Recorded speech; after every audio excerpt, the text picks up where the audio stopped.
তো আজকের দিনেও আমাদের কোনো মোবাইল কিনতে গেলে একটা বড় সমস্যার সম্মুখীন হতে হয়। সেটা হচ্ছে যে কোন ফোনটা কিনবো বা কোন ফোনটা আমার জন্য বেস্ট হবে। এর জন্য আমরা কি করি না, কিছু সাহায্য আমরা নিয়ে থাকি। প্রথম সাহায্য নিই দোকানদারের কাছ থেকে, যে দাদা আপনি বলুন ফোনটা কেমন হবে। সে তো ব্যবসা করতে বসেছে, তার যেখানে প্রফিট বেশি সে সেখানটা বেচবে। বা আমরা ই কমার্স সাইটে যাই, রিভিউ দেখি, সেখানে রিভিউটা ম্যানিপুলেটিভ হয়ে থাকে। আমরা কোনো ইনফ্লুয়েন্সারের ভিডিও দেখি, এবার ইনফ্লুয়েন্সার, ম্যাক্সিমাম ইনফ্লুয়েন্সার এখন পেড ইনফ্লুয়েন্স করে। তো সেক্ষেত্রে যে কোম্পানি তাকে ইনফ্লুয়েন্স করার জন্য ধান্দা বেশি দিচ্ছে, সে তার প্রোডাক্টের গুণগান গাইছে। এবার আমার কোন ফোনটা আমার জন্য ভালো হবে সেটা আমি কিভাবে জানবো? তো সেইটা দেখতে গেলে বা সেটা শিখতে গেলে আপনাকে এই ভিডিওটা শেষ অবধি দেখতে হবে, স্কিপ না করি। তো আজকের ভিডিওতে আমরা জানবো, আমরা শিখবো যে কিভাবে আমি আমার জন্য বেস্ট ফোনটা চুজ করব। তো সময় নষ্ট না করে আজকে শুরু করি আমাদের এই নতুন এপিসোড। নমস্কার বন্ধুগণ, আমি সুমন্ত, আপনারা দেখছেন ব্রেন রান্না, যেখানে আমরা বাংলা ভাষায় করি নলেজ। তো আজকের এই এপিসোডে আমরা জানবো যে আমার জন্য আমি সব থেকে ভালো ফোন কিভাবে খুঁজবো। তো প্রথমেই আমি যদি একটা ফোন খুঁজতে চাই বা আমার জন্য একটা ফোন নিতে চাই, সেক্ষেত্রে আমার জন্য কোনটা বেস্ট ফোন হবে এটা বোঝার জন্য আমাকে বেশ কিছু প্রশ্নের সম্মুখীন হতে হবে, মানে নিজেকে আমাকে কোশ্চেন করতে হবে। প্রথম কোশ্চেন, ফোনটা আমি কার জন্য কিনছি? আমি ব্যবহার করব, আমার বাড়ির লোক মানে মা বাবা কেউ ইউজ করবে, আমি দাদা বা ভাইকে গিফট করব, বা বোনকে গিফট করব, বা বন্ধু বান্ধবকে গিফট করব, বা আমার দাদু দিদা ব্যবহার করবে, কে ব্যবহার করবে? একজন প্রত্যেকটা মানুষের নিড আলাদা আলাদা। যেমন আমার ভাইকে যদি আমি ফোনটা দিই, হয়তো সে গেম খেলার জন্য ফোনটা বেশি ইউজ করবে, কিন্তু আমার বোনকে যদি দিই, সে হয়তো ছবি তুলবে, ভিডিওগ্রাফি করবে। কিন্তু আমার দাদার জন্য যদি ফোন কিনি, সে হয়তো প্রফেশনাল লাইফ লিড করছে, সে প্রফেশনাল কাজগুলো করবে, Word, Excel, PowerPoint etcetera যে কাজগুলো রয়েছে সেগুলো করবে। কি আমি যদি আমার মাকে বা বাবাকে দিই, সেক্ষেত্রে তারা অন্য পারপাসে ইউজ করবে। তো প্রত্যেকের ইউজেস আলাদা। তো কখনোই আপনার জন্য যেটা বেস্ট ফোন সেটা আমার জন্য বেস্ট ফোন হতে পারে না। তো অ্যাজ পার রিকোয়ারমেন্ট, আমার প্রয়োজন অনুযায়ী আমার ফোনটা বেস্ট আমার কাছে। এবার সেকেন্ড যে কোশ্চেনটা, সেটা হচ্ছে কি পারপাসের জন্য ইউজ করতে চাই। ধরে নিলাম ফোনটা আমি কিনব, তো আমার ফোনটা কেনার পারপাস কি? আমি কি শুধু কলিং এর জন্য ফোন কিনছি? তা তো নয়। কলিং এর জন্য ফোন কিনলে তো আমি কিপ্যাড ফোন কিনছি, স্মার্টফোন কেন কিনছি, তাই না? তো আমার স্মার্টফোন কেনার পারপাস কি? হয়তো হতে পারে যে আমি ব্লগিং করি, বা আমি ছবি তুলতে ভালোবাসি, তার মানে আমার ক্যামেরাটা ভালো দরকার। আমি ঘুরতে যেতে ভালোবাসি, আমার ক্যামেরাটা ভালো দরকার। আমি হয়তো গেম খেলি, চলো পারফরমেন্স ভালো দরকার। তো প্রত্যেকটা মানুষের নিড আলাদা। তো সেই হিসাবে আমার পারপাস কি, সেই হিসাবে আমাকে আমার ফোনটাকে চুজ করতে হবে। এবং 3 নম্বর, যে আমার কোনো সিলেক্টিভ ব্র্যান্ড আছে না। হতে পারে আমি স্যামসাং পছন্দ করি, হতে পারে আমি ভিভো পছন্দ করি, হতে পারে আমি আইফোন আমার কেনার ইচ্ছা। তো ব্র্যান্ড ফ্যাসিনেশন একটা বিষয় হয়ে থাকে। তো আমার যদি এরকম থাকে যে আমার কোনো একটা ব্র্যান্ড পছন্দ, তাহলে আমার তার মধ্যে থেকে সিলেক্ট করতে হবে। তো এই 2-3টে কোশ্চেন করলে পরে একটা মোটামুটি আউটকাম চলে আসে, একটা ফিল্টার বসানো হয়ে যায় যে আমার কোন জিনিসটা দরকার বা কোন কোন নিডস গুলো কভার করা আমার দরকার, যাতে করে আমার সুবিধা কি হবে না, আমি যখন কোনো দোকানে যাচ্ছি, কোনো সেলস পার্সন আমার সামনে দাঁড়িয়ে রয়েছে, সেলস এক্সিকিউটিভ দাঁড়িয়ে আছে, সে আমাকে বলছে যে স্যার এটা নতুন একটা ফিচার্স এসেছে যার জন্য আপনার ফোনটা এই হবে বা এই বেনিফিট গুলো পাবেন। আমার দরকার নেই সেটা, কারণ আমি আগের থেকে ডিসাইড করে যাচ্ছি যে আমার কি কি দরকার এবং সেটা আমি কোন ফোনে বেস্ট পাবো। তো এইগুলো বাদে এই 3-4টে যে কোশ্চেন বললাম, যেখানে আপনি একটা নিজেকে একটা ফিল্টারে আটকাতে পারলেন বা একটা ফিল্টার সেট করতে পারলেন, এরপরে আমি কোন জিনিসগুলো দেখবো। এবার একটি ফোনের সব থেকে গুরুত্বপূর্ণ এবং প্রয়োজনীয় উপাদান হচ্ছে ডিসপ্লে। ডিসপ্লেতেই আমি আমার ফোনের যে কমেন্টস গুলো দেবো বা যে কাজগুলো করবো, সেগুলো আউটকামটা আমি দেখতে পারবো। আমি যদি ভালো ক্যামেরা ফোন কিনি, সেক্ষেত্রে ডিসপ্লে যদি ভালো না আসে, আমি তাহলে আউটকামটা কতটা ভালো এসে আমি দেখতে পারবো না, কারণ প্রত্যেক কটা ছবি তো আমার প্রিন্ট করে দেখা সম্ভব নয়, তার জন্য ফোনটা কিনছি। তো ডিসপ্লে আমার সবার আগে দেখতে হবে যে ডিসপ্লেটা আমার কিরকম, মানে ডিসপ্লেটা কতটা ভালো। তো ডিসপ্লে ভালো খুঁজতে গেলে আমার বেশ কিছু প্যারামিটার আগে থেকে সেট করে নিতে হবে। যেমন একটা ভালো ডিসপ্লে বলতে গেলে মোটামুটি আমরা ধরে নিতে পারি 350 থেকে 400 পিপিআই আমার ডিসপ্লেটা হতে হবে। ডিসপ্লে নিটস বা ব্রাইটনেস আমার 1200 থেকে 1500 নিটস মিনিমাম দরকার, না হলে পরে আমি সানলাইট ভিজিবিলিটি ভালো পাবো না। এরপর আমার যদি ডিসপ্লেটা অ্যামোলেড ডিসপ্লে হয়, তাহলে সব থেকে ভালো হয়, কারণ অ্যামোলেড ডিসপ্লেতে আমার কালার অনেক সুন্দর আমি দেখতে পাই, তার সাথে ব্রাইটনেস অনেক সুন্দর হয় এবং সব থেকে বড় বিষয় আমার ব্যাটারি কনজাম্পশন অনেক কম হয়। এরপর যে জিনিসটা আমরা দেখবো সেটা হচ্ছে ডিসপ্লে রেজুলেশন, অন্ততপক্ষে ফুল এইচডি প্লাস হতেই হবে, এবং তার সাথে আরো অনেকগুলো বিষয় আমাদেরকে দেখতে হবে, যেমন HDR10 সাপোর্টেড কিনা, এর 10 বিটের কালার গ্যামেট আছে কিনা। ওভারঅল এই জিনিসগুলি দেখলে পরে আমরা একটা ভালো ডিসপ্লে চুজ করে নিতে পারবো। এবং তার সাথে অবশ্যই ডিসপ্লের উপরে আমি কোনো প্রোটেকশন পাচ্ছি না। ওই কর্নিং গরিলা গ্লাস যে প্রোটেকশন, ওটা মানে এই নয় যেটা ফেলে দিলে ভাঙবে না, ওটা স্ক্র্যাচ রেজিস্ট করে। হ্যাঁ, তবে এখানে একটা জিনিস বলে রাখি, অ্যামোলেড ডিসপ্লেতে কিন্তু ইন ডিসপ্লে ফিঙ্গারপ্রিন্ট থাকে। তো আপনি যখন একটা অ্যামোলেড ডিসপ্লে নেবেন, সেক্ষেত্রে যদি ফিঙ্গারপ্রিন্ট সেন্সর না থাকে একবার দেখে নেবেন, আর অ্যামোলেড ডিসপ্লে দিচ্ছে তো না বলে দিল। স্মার্টফোনের ডিসপ্লের পর যদি কোনো হার্ডওয়্যার বেশি ব্যবহার হয়ে থাকে, সেটা হচ্ছে ক্যামেরা। এবং আমরা ক্যামেরা কিনতে গিয়ে বা একটা ফোনের ক্যামেরা বিচার করি কি দিয়ে, না কত মেগাপিক্সেলের ক্যামেরা। 100 মেগাপিক্সেলের ক্যামেরা মানে খুব ভালো ছবি আসবে, 500 মেগাপিক্সেলের ক্যামেরা মানে আরো সুন্দর ছবি আসবে, 12 মেগাপিক্সেলের ক্যামেরা মানে ছবিই আসবে না। কিন্তু আমরা যদি ডিএসএলআর ক্যামেরা কিনি, সেখানে দেখো 24 মেগাপিক্সেল 25 মেগাপিক্সেলের সেন্সর হবে। তো মেগাপিক্সেল বেশি হলে পরে যে ছবির কোয়ালিটি ভালো হবে তা কিন্তু নয়।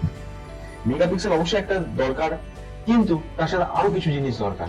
যেমন হচ্ছে আপনি যদি একটা ডিএসএলআর ক্যামেরা কেনেন, দেখবেন ডিএসএলআর ক্যামেরা কেনার সাথে সাথে আপনাকে কিছু লেন্স কিনতে হচ্ছে, এবং লেন্সের দাম আপনার ডিএসএলআর ক্যামেরার যে বডি রয়েছে তার থেকেও বেশি।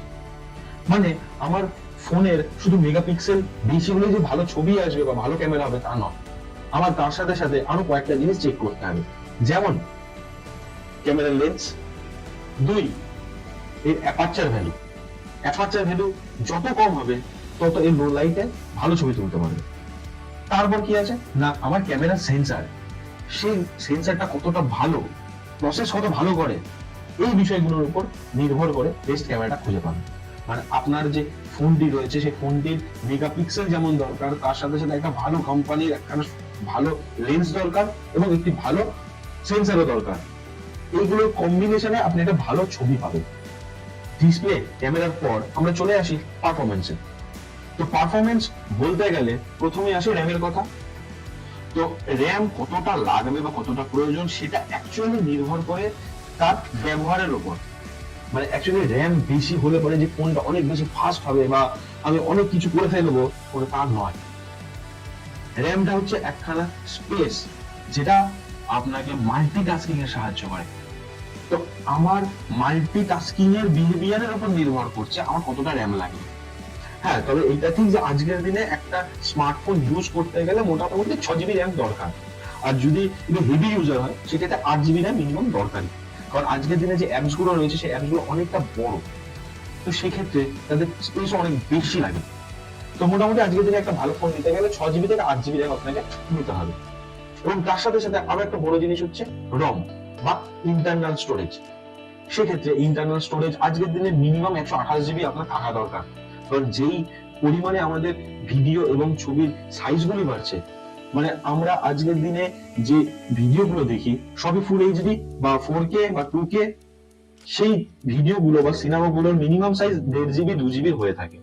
আমরা যে ছবিগুলো তুলছি, আপনি যে সুন্দর ক্যামেরা দেওয়া যে ফোনটা কিনলেন তাতে যে সুন্দর ছবিটা তুলছেন, সেই ছবিটার রেজুলেশনই তো রয়েছে আপনার মোটামুটি ধরে রাখুন 7 MB 8 MB, অ্যাভারেজ 10 MB ধরতে পারেন।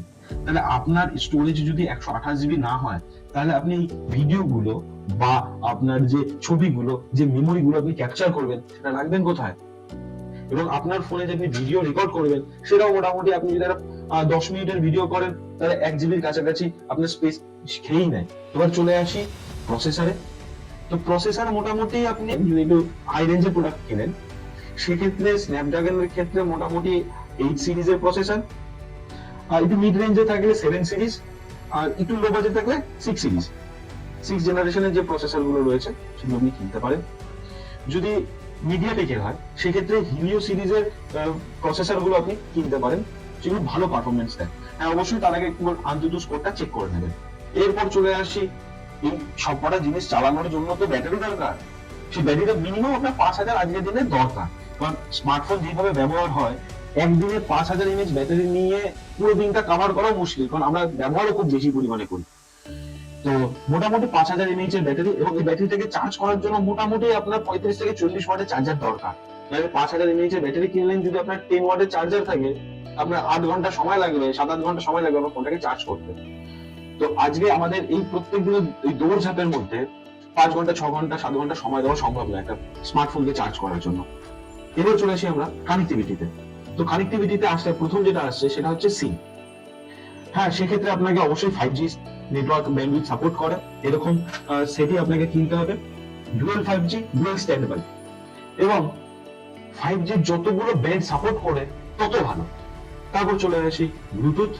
ব্লুটুথে মোটামুটি 5.0, এবং ওয়াইফাই তো সব ফোনে থাকে, ওয়াইফাই হটস্পট, তো এগুলো তো বিশেষ এইভাবে দেখার কিছু নেই। এরপর যদি আমরা আসি ফোনে হার্ডওয়্যার পার্ট, তো দেখলাম, এবার দরকার সফটওয়্যার। তো সফটওয়্যারে মোটামুটি আপনার আজকের দিনে আপডেট যে ভার্সন চলছে, আজকে আমি যে দিনে শুট করছি ভিডিওটা, আজকের দিনে আপডেট ভার্সন আছে অ্যান্ড্রয়েড 15। তো আজকের দিনে আপনি যে ফোনটি কিনছেন সেটা অবশ্যই অ্যান্ড্রয়েড 15 থাকা উচিত। আর কিছু কিছু ফোনে NFC এনেবল থাকে, তো যেই সকল ফোনে NFC থাকে তো সেটা খুব ভালো জিনিস। NFC, হ্যাঁ, এটা আমার যে ম্যান্ডেটরি দরকার সেরকম নয়। NFC হলে ভালো, না হলেও ঠিক আছে, চলবে, অসুবিধা নেই। খাসি হলে ভালো হয়, মুরগি হলেও চলে, ওরকমই ব্যাপার। তো মোটামুটি আমরা এখানে ফোনটাকে কমপ্লিট করেছি। এরপর আরেকখানা বিশেষ জিনিস রয়েছে যেটাতে বা যেই দিকে আমাদেরকে নজর দেওয়া দরকার, সেটা হচ্ছে আফটার সেল সার্ভিস। তো আমরা যেখানে বাড়ি ঘর দূর করার চেষ্টা করি, তো আমরা চেষ্টা করি যে তার আশেপাশে যাতে হাসপাতাল, নার্সিং হোম, এই পরিষেবাটা আমরা পেয়ে থাকি। ঠিক তেমনই ফোনের ক্ষেত্রেও আপনি যখন কোনো ফোন কিনছেন, চেষ্টা করবেন আপনার লোকালে যাতে একটা সার্ভিস সেন্টার থাকে। কারণ ফোন, ইলেকট্রনিক গ্যাজেটস কখন প্রবলেম হবে বা কি হবে সেটা তো আপনি জানেন না, তো সার্ভিস সেন্টারটা কাছে পিঠে থাকা দরকার।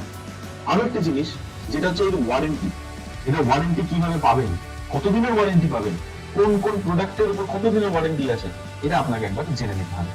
যেমন ফোন কেনার পর DOA বলে একটা পলিসি আছে, যেখানে আপনার ফোনটি কিছু কিছু কোম্পানির ক্ষেত্রে 14 দিন, কিছু কিছু কোম্পানির ক্ষেত্রে 30 দিন পর্যন্ত আপনি রিপ্লেসমেন্ট পান। হ্যাঁ, অবশ্যই সেটা যদি আপনার ফোনের হার্ডওয়্যার রিলেটেড কোনো ইস্যু হয়, সফটওয়্যার রিলেটেড ইস্যুর জন্য হয় না। এবং সেক্ষেত্রে আপনার যে আরো যে ডিভাইসগুলি রয়েছে তার ওয়ারেন্টি কত দিনের, আমার অ্যাক্সেসরিজ এর ওয়ারেন্টি কত দিনের, ব্যাটারির ওয়ারেন্টি কত দিনের।